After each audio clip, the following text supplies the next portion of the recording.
बात बहुत पुराने समय की है। माधवपुर नाम का एक गांव था। गांव बड़ा संपन्न था। चारों तरफ बड़ी खुशहाली थी। लोग अपने अपने खेतों में काम करके दिन रात अपनी रोटी का जुगाड़ करते थे। उसी गांव में एक जाट और जाटनी भी रहते थे। जाट दिन रात खेतों में इतनी मेहनत करता कि कहते हैं ना कि सफलता भी शोर करती है। जाट ने अपनी मेहनत से अच्छा खासा पैसा भी जमा कर लिया था। दो चार नौकर भी रखे हुए थे। खेती बाड़ी भी अच्छी थी, सो पैदावार भी खूब अच्छी होती थी। जाट के घर में 8-10 भैंसें भी रहती थी, जिनको नौकर चाकर चारा पानी खिलाते रहते और दूध निकालकर बेचते थे। तो खेतों की भी कमाई होती और भैंसों के दूध की भी। अब ये बात किसी से छुपी तो ना थी। गांव के सब लोग जाट को जिमीदार बोलते थे। किसी को ब्याज चाहिए, किसी की बेटी की शादी होनी है, पैसा धेला चाहिए, सब जाट जिमीदार के पास ही आते थे पैसे के लिए। जाट भी अच्छे दिल का आदमी था। खुले दिल से सबकी मदद करता था। कुछ लोग होते हैं जो मेहनत करके अपना गुजारा करते हैं, पर कुछ निठल्ले ऐसे भी होते हैं जो सोचते हैं कि बैठे बिठाए ही उनको सब कुछ मिल जाए। पर ऐसा होता है क्या कि रुपया पैसा किसी के पास चल कर आए? अब तो एक ही काम बच जाता है ऐसे ठल्लों के लिए, और वह है चोरी। ऐसे ही 4 निठल्ले उस गांव में भी बार बार चोरी करने आते। गांव वालों की नाक में दम कर रखा था। कभी किसी के घर चोरी तो कभी किसी के घर चोरी। आए दिन किसी न किसी के घर चोरी होती ही रहती। अब सब लोगों को डर सा बैठ गया था।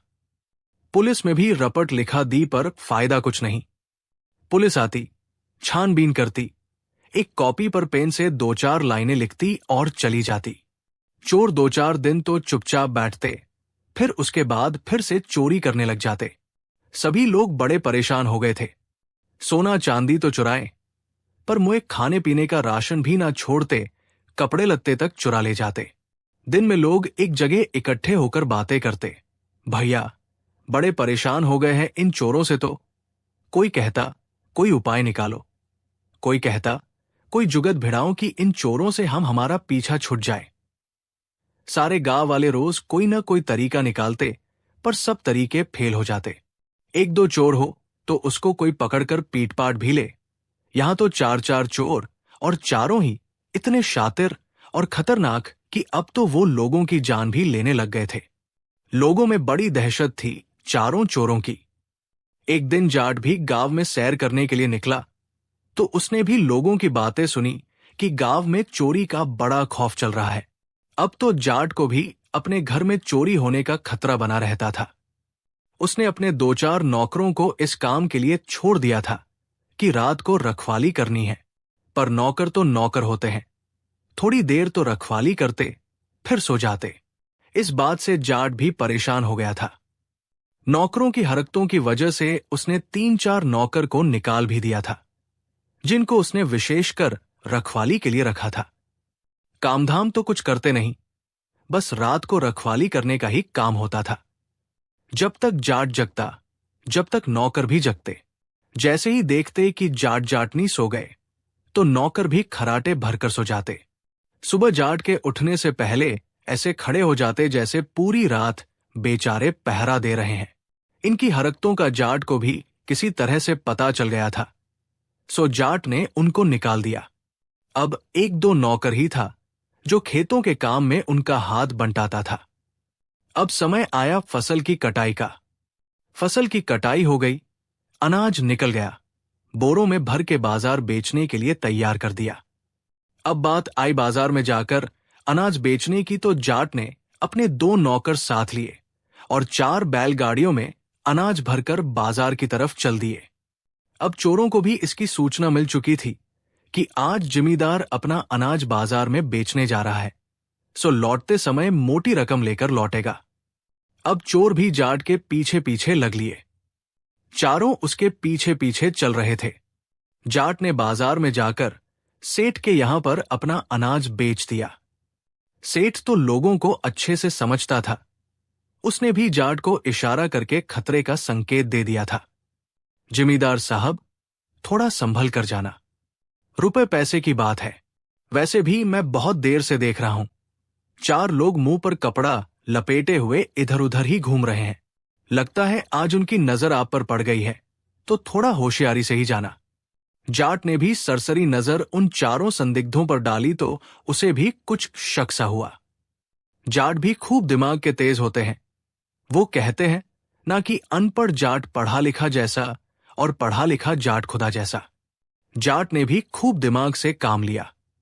अपने एक विश्वास पात्र नौकर को सारा रुपया पैसा देकर पीछे के रास्ते से खाली बैलगाड़ियां लेकर घर की तरफ रवाना कर दिया और खुद सामने के दरवाजे से एक पोटली को इस तरह से लेकर निकला जो चोरों को लगे कि इसमें फसल बेचकर पैसा लिया हुआ है। जाट ने अपना चेहरा ढका हुआ था। चोरों ने अभी तक जाट को देखा नहीं था। जाट ने जंगल का रास्ता पकड़ा और पगडंडी से होते हुए अपने घर की तरफ चल दिया। चोरों ने देखा कि जाट तो अकेला ही जा रहा है, रुपया पैसा कोई नौकरों के पास तो छोड़ेगा नहीं, सो अपने साथ ही लेकर जाएगा। तो चारों चोर जाट के पीछे पीछे चल दिए। कुछ दूरी बनाकर चल रहे थे जिससे कि जाट की नजर उन पर ना पड़े, क्योंकि जाट भी अच्छा तगड़ा था। बाखिल का दूध पीकर उसने अपना शरीर बड़ा तगड़ा बना रखा था।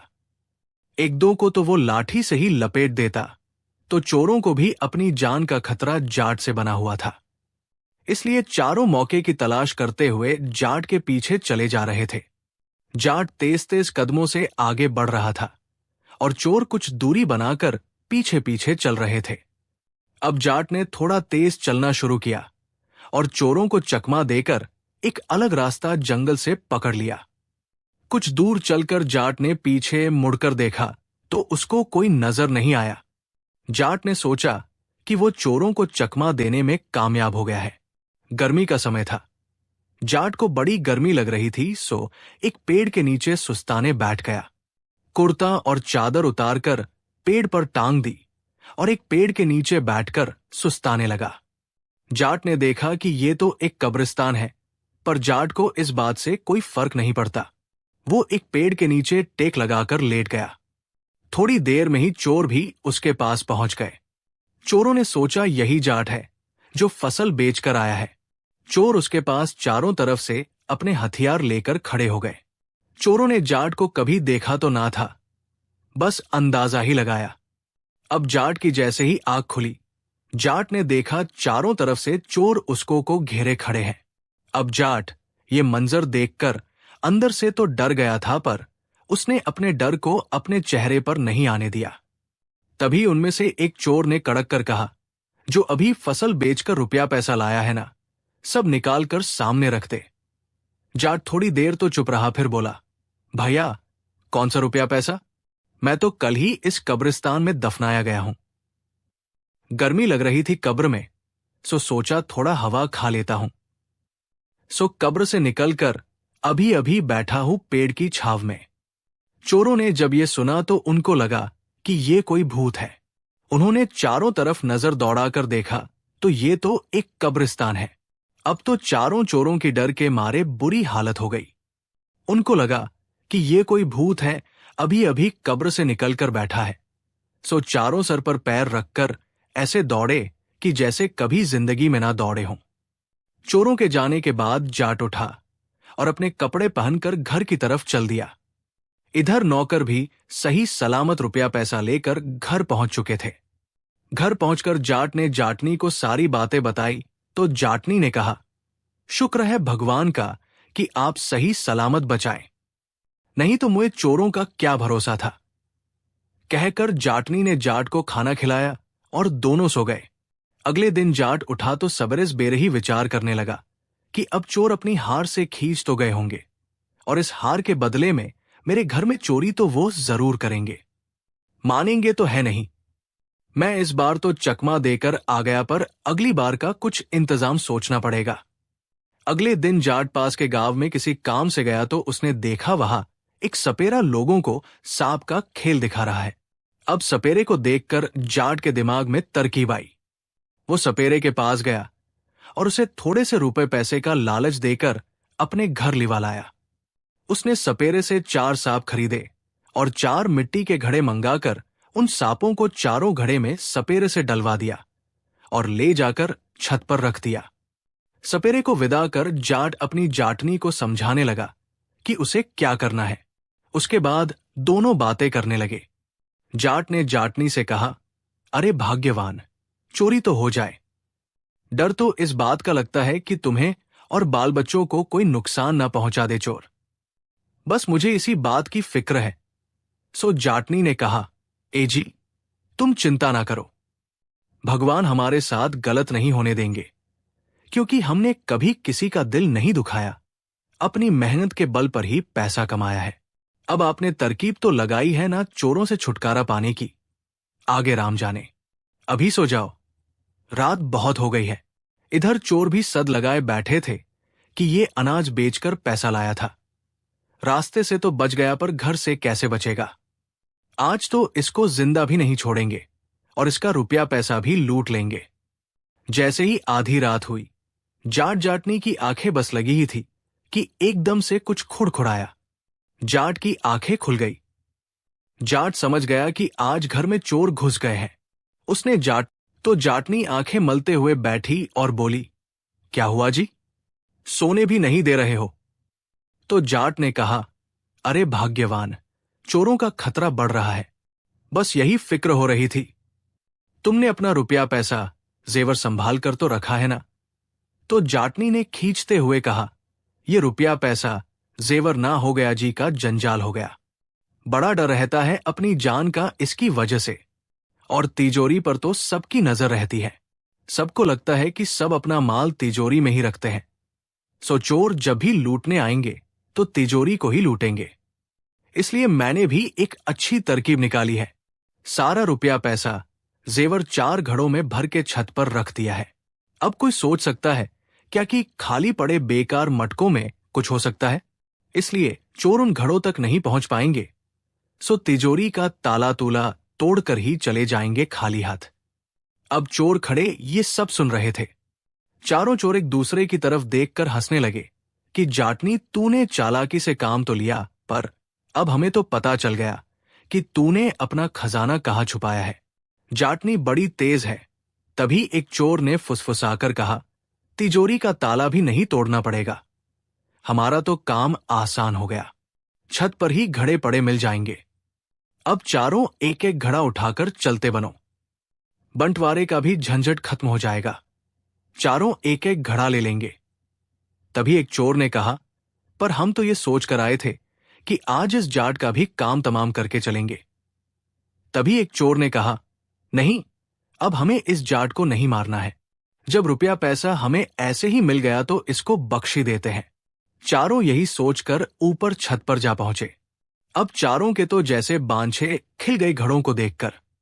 था लेने के लिए चारों ने एक साथ मटकों के ढक्कन उठाए और एक साथ हाथ अंदर डाला कि देखें तो सही कितना माल भरा हुआ है। जैसे ही हाथ डाला, चारों के हाथों में सांप लिपट गए और सांपों ने उन चारों को एक साथ डस लिया। अब चोरों की चीख पुकार मचने लगी और इसी भगदड़ में मटके हाथ से फूटकर नीचे गिर गए। मटके जैसे ही फूटे, चारों सांप वहां से निकलकर जंगल की तरफ चले गए। इधर जाट जाटनी समझ गए कि चारों चोरों का काम तमाम हो गया है। थोड़ी देर बाद उन्होंने छत पर जाकर देखा तो चारों मरे पड़े थे। जाट जाटनी उन चारों को मरे देखकर खुश तो बहुत हुए, पर एक समस्या उनके सामने अभी भी खड़ी थी। मुए चारों मरे तो मरे पर छत पर ही मर गए। अब इनका क्या किया जाए? अगर पुलिस को बताया कि ये 4 चोर हैं तो वो यकीन ना करेगी और बोलेगी कि क्या सबूत है कि ये चारों चोर हैं, क्योंकि उन चारों चोरों को अभी तक किसी ने देखा नहीं था।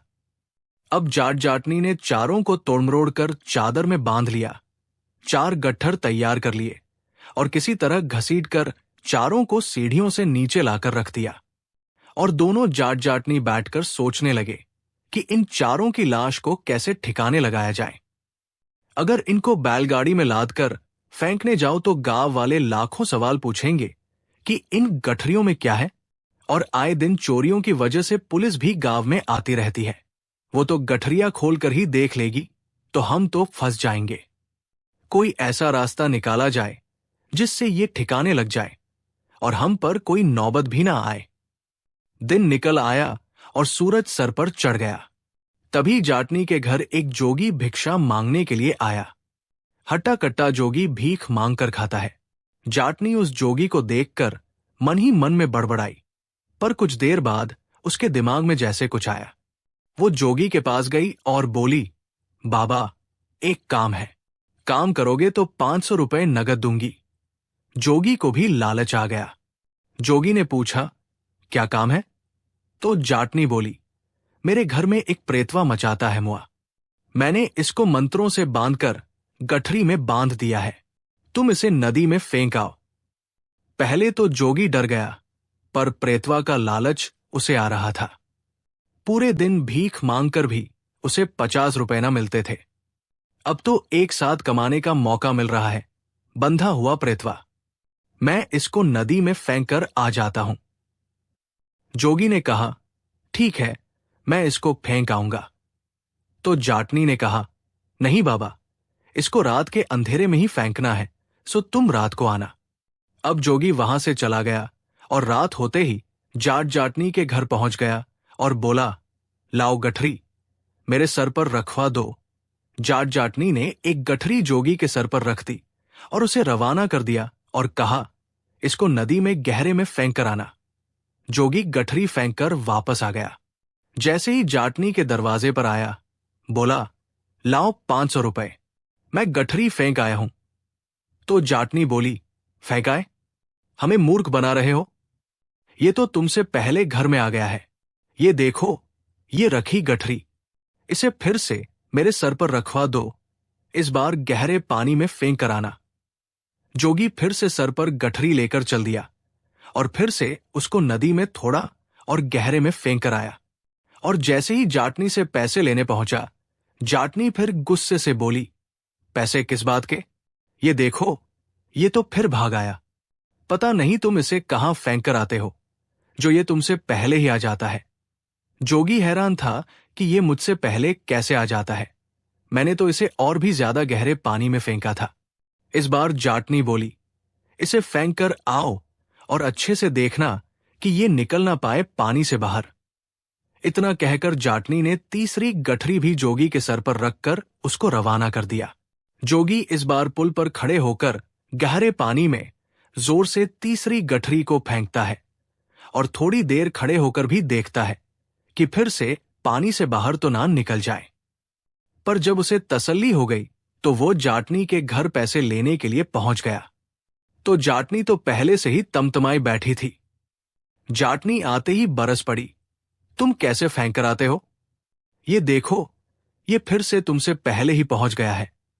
जोगी ने कहा, मालकिन, मेरा विश्वास करो, इस बार तो मैं उसको और भी ज्यादा गहरे पानी में फेंक कर आया हूं और खड़े होकर यह भी देखा है कि यह पानी से निकल तो नहीं गया। पूरी तसल्ली के बाद ही मैं यहां आया हूं। तो जाटनी ने कहा, पता नहीं तुम कैसे फेंक कर आते हो। मैंने फिर से पकड़कर इसको गठरी में बांध दिया है। तुम इस बार इसे अगर अच्छे से फेंक कर नहीं आए तो मैं एक धेला ना दूंगी। अब जोगी थकाहारा फिर से उस गठरी को सर पर रखकर चल दिया फेंकने। इस बार उसने और भी गहरे पानी में फेंका और गुस्से से एक पत्थर पर बैठ गया कि अब पैसा मिले या ना मिले पर मैं इस प्रेतवे को धोते ढोते थक चुका था। सो गुस्से में एक डंडा लेकर वही एक पत्थर पर बैठ गया। अब बस पौ फटने ही वाली थी। थोड़ी देर में ही उजाला होने वाला था। गांव के लोग सुबह सवेरे लोटा लेकर नित्य क्रिया के लिए निकले थे। गांव के एक पंडित जी लोटा लेकर निकले और वहीं नदी के किनारे बैठकर फारिग होने लगे। उन्होंने पास में बैठे जोगी को अभी तक देखा नहीं था। थोड़ी देर बाद ब्राह्मण देवता फारिग होकर जैसे ही उठे, जोगी की नजर ब्राह्मण देवता पर गई तो डंडा हाथ में लेकर बोले, आज नहीं छोड़ूंगा तुझे, तू फिर से निकल के चल दिया।